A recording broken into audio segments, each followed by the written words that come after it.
I was instilled with a duty for a very long time to honor my ancestors through achievement. And I was told from a very young age that the only thing your ancestors are interested in is achievement. Even to this day, when I do podcasts, people repeatedly talk about my father. If I wasn't successful, he wouldn't be spoken about anymore. He died 9 years ago, and he was a good chess player, but no one's really that interested in chess. The reason he lives on is because I'm so monumentally successful that people are interested in my origin story, and he is mentioned. The reason I will live forever is because my son will be so monumentally successful that they'll talk about how he could have been such a perfect specimen of man, how he was raised, and they will mention me. If you give a shit about your ancestry, and if you give a fuck about your family, and you're not a selfish person, and you want them to exist out in the ether for reality, for the eternity of reality, it is your duty to be successful. If you love your family, and you love your last name, and you're proud of yourself, then you have a duty to be massively monumentally successful, to show homage to your ancestors. I find it amazing there are people out here today who are going to sit and say, oh, I'm sad, I'm too depressed, I don't want to work hard.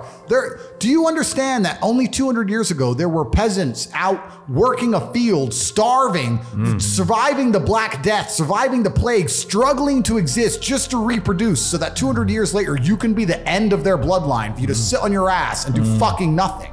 You're a fuck up. You're fucking up your entire bloodline of your entire ancestry. You owe these people things.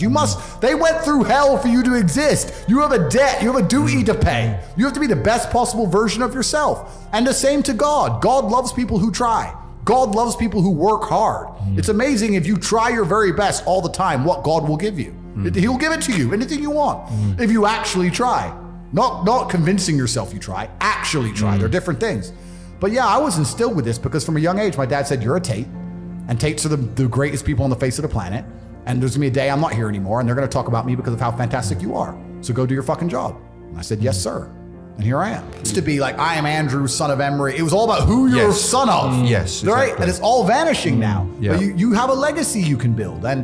And I love the fact that when I was growing up, when my dad walked into a chess tournament, people were scared because his name was said, and they were fearful of his last name. And now people are fearful of the last name again because of me, and they will be again because of my son. And this is the beauty of life as a man. And one of the most terrifying but also gratifying things of life as a man is that we're all born relatively valueless. I don't think women are born that way. A woman, if she's born, especially if she's attractive, has an innate value. People just want her no matter what.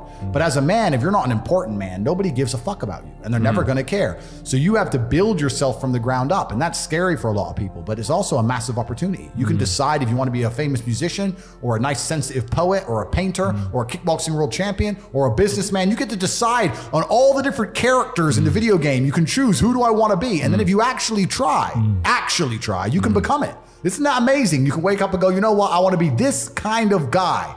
I knew who I wanted to be. I wanted to be the dude pulling up in the Lambo, 3 in the morning, gets out. Everyone's like, who is this big, strong, rich dude? I wanted to be that man, so I became him. And if you don't want that, if you want to go be a musician and play guitar and get a bunch of chicks and chill in Bali and smoke weed, whatever.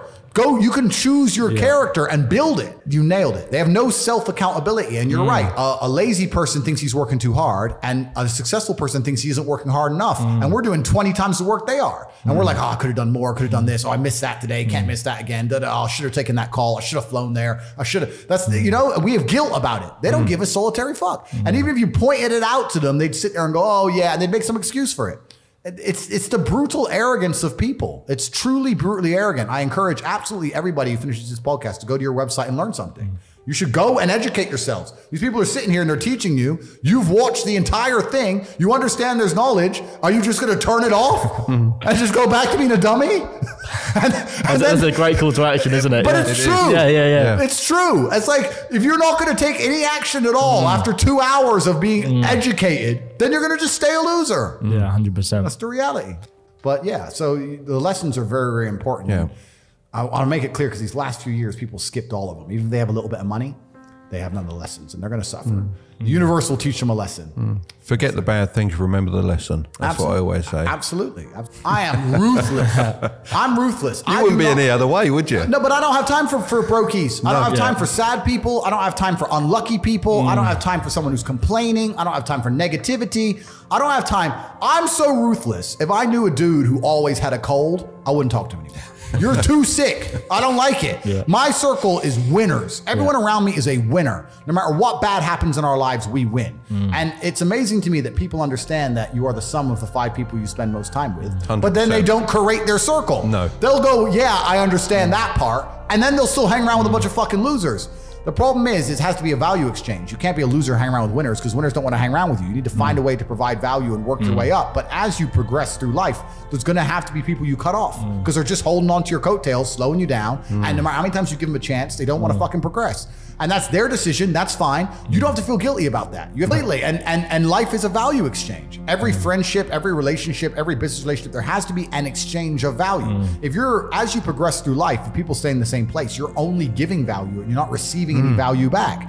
And you have to be ruthless about those things. Like I have a very curated circle and everybody in my circle is extremely useful and we're extremely successful. And it's a very motivating thing. If you're in a room full of ice cream experts and all they talk about is ice cream, how to move ice cream, how to sell ice cream, different flavors of ice cream, how you make ice cream, you're gonna learn a lot about ice cream. If you're in a room full of people who are billionaires, and guess what they're talking about? Money. And guess what you're gonna learn about? Money. I don't sit and have pointless conversations with people. I don't even know what people are talking about. If me and my friends meet, we end up talking about the earth and how it can pay us. That's what we talk about. And that's how we manage to make a bunch of money. So you have to be ruthless with your circle. And for people out there who understand this, a lot of people say they understand it, but they genuinely don't. But if you do and you are trying to progress your circle, you need to find a way to provide value. You need to either join networks like my one on corporative.com, or you need to find a way to provide value. I'll give you an example. In Romania, I was driving and I went to a town called Cluj. It's a very small town. I went in a nice car and a kid came up to me and he said, I run the car spotting page and we take pictures of the Ferraris and Lamborghinis. Can I take a picture? It's like, yeah, sure. And anyway, he took a picture of it and then he gave me his business card and he said, I just want you to know, I don't even like cars. I just knew the best way for me to meet rich people is to take photos of nice cars. It's a great story. I was like, you're smart. Very smart. I hired him. I'm not surprised. Really? He works for me. Yeah, he still works for me for this day. Yeah. He was smart enough to go, well, where's the money over there? Yeah. How do I get close to the money? Oh, they don't want to talk to me. But if I take cool photos of his car, he might want to talk to me. You have to find a way to provide value to people. Yeah. If you provide value and it's a value exchange, you'll do good. But yeah, I say this to people and they go, oh, but my friend, and we have a good time together. Well, if you're going to prioritize your friends by drinking and having fun, then you're going to have a bunch of fucking loser friends. That's your life and that's your life to live. It's fine. Don't complain when the NHS are on strike and you can't get seen and I'm in a private hospital in fucking Saudi. That's your problem. You have to just make your decisions in life and live true to them. But creating a circle is ultra important. And it's not just important financially, it's also important for your entire life and your mindset as a whole. Because it's amazing, especially amongst men, we never want to be the poorest person in the room. We never want to be the weakest person in the room.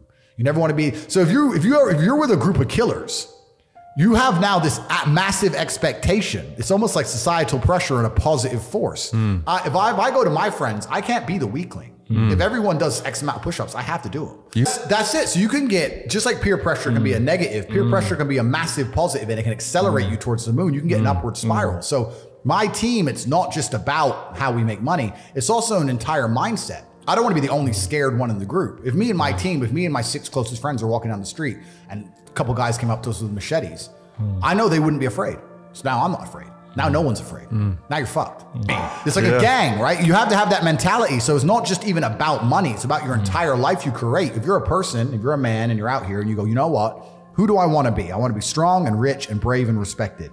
Then I need friends who are strong and rich and brave and respected. That's what you need to do. If you're going to say, oh, I want to be these things, but I hang around with this guy because we play FIFA together, then you can stay a fucking loser. And that is your decision. Stay a loser. I have no sympathy for losers. I want to make this another thing clear that ends up on TikTok and everyone cries their eyes out. I don't give a solitary fuck if you want to stay at the bottom of the societal totem pole. If I'm going to ignore how I feel day after day so I can perform, regardless of whether I'm sad, happy, pissed off, tired, if I'm going to get up and work anyway when I'm tired, how do you expect me to feel sorry for you because you didn't work when you were tired? If I don't care about my own emotions, I certainly don't give a solitary shit about yours. If you want to stay a loser, stay one. Good, it's fine. Stay a loser. I have no sympathy for you. I don't care. A lot of people don't have the ability to understand the compounding effect of doing the right thing time after time. Even if you start a new business, you don't know what to do. I guarantee if you're always on time, if you're a builder and you're always on time, take the basic shit. Just be on time. Yeah. Over time, you may think, oh, I'm just on time, no one notices. Trust me, across 10 years, that's the difference between being a successful builder and not being a successful builder. Well, the thing is, we expected you to be late today, but you were early. So it just shows, even when you reach that level of success, you still respect people's time, Completely. which is just brilliant. stick to the absolute basics and do the right thing and know what you're supposed to do. And this is why I have so little sympathy for people who go, oh, I'm trying to make it and I can't, because I think they're lying to me and they're lying to themselves. Early is on time is late, and late is unforgivable. Completely agree. Completely Finished. agree. Absolutely. And it's these basic things that even in the modern world, it's amazing how people are failing. So yeah, it's interesting, but it's a very fun commentary. And I read a lot of emails. I got a lot of emails, a lot of messages, and a lot of people like, bro, I'm trying my best. And my answer is simply, no, you're not. I really don't think they're trying their best. Maybe I come across and I seem non-sympathetic, but I'm from a council estate in Luton. I'm now a billionaire. And it's because I actually tried my best. Do they just not know what their best is? Are they in the quagmire of everyone being like them, and they think they're doing a little bit better than everyone else? But you know what's funny? What's funny is this. If you were to take somebody who says, I'm doing my best, I'm really trying, and you were to get an exact schedule of their last week and find all the times they've wasted time, you'd say, look, you've wasted time, wasted time, wasted time, wasted time.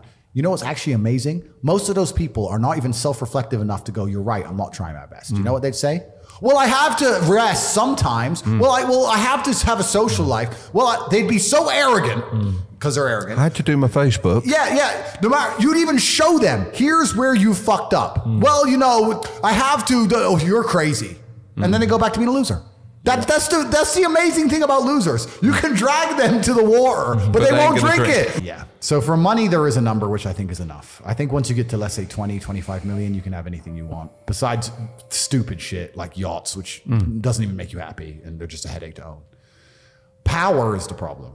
You have to understand what you're really chasing. And I know for me, it'll never be enough because I know I'm chasing power. Because even during the height of Corona, which educated me how important power is, I knew I can't listen to people. It's not who I am. So if I have to buy a plane to not wear a mask, I will buy a plane. So it depends what you're truly chasing. If you're truly only after money, 20, 25 million, you'll have a very good life. You'll be happy for a very long time. You don't have to live as crazy as me.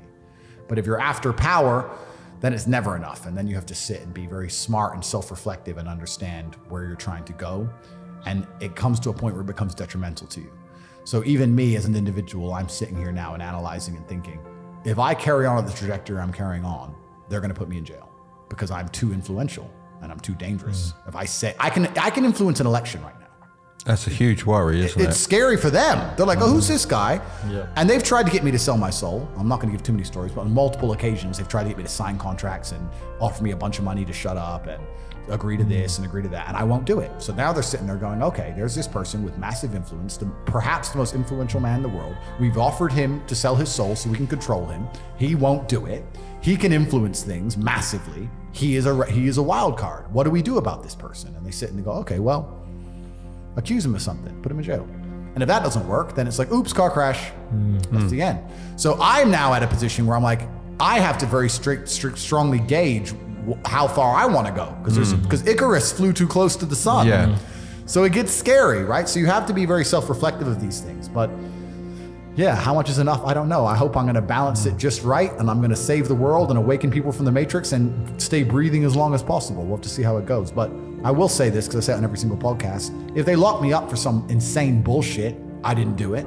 And if they say I killed myself, I didn't kill myself either. It's all a fucking lie. I'm going to say that here.